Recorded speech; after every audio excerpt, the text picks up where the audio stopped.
কেউ এই সমাজে বলতে লেগেছে যে এমন করে দেখা যায় সব কিছু শেষ হয়ে যাবে, এমনকি কোরআনও শেষ হয়ে যাবে, আমার উন্নতি শেষ হবে না।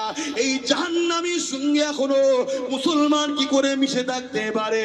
এটা আমাদের জন্য বড় চিন্তার বিষয়। কিন্তু এই চিন্তা আমাকে বড় কাঁদাচ্ছে, এই চিন্তা আমাকে বড় ভাবাচ্ছে।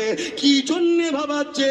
আমার মনে হয় এই গাফলতি আল্লাহর আযাবের শিকার আমরা হব, এই গাফলতি আল্লাহর পক্ষ থেকে গজবের শিকার আমরা হব, এই গাফলতি আল্লাহর পক্ষ থেকে আসমানি মার আমাদের উপরে হবে।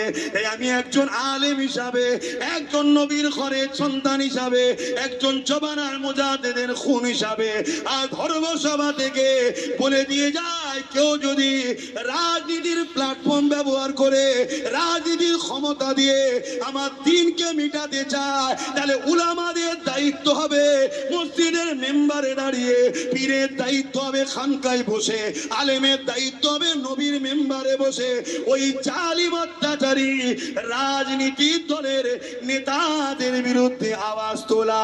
যদি আওয়াজ না তুলতে পারো রাসূলুল্লাহর কথা অনুযায়ী, তার মধ্যে ঈমান নাই।